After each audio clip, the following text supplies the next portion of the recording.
Yazıram ki, söylə mənə, sən kimsən? Niyə sevim ki səni?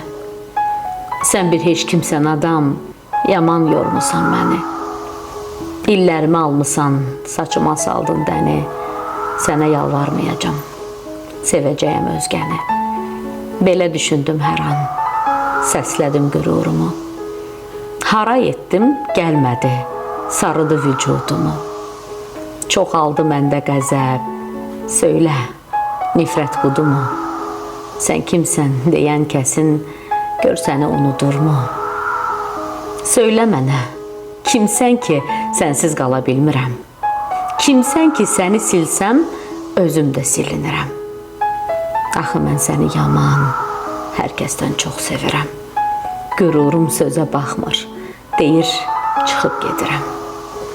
Söylə görüm, sən kimsən? Mələksən ya şeytansan? Mənim qəlbimə hakim və yaxud da sultansan.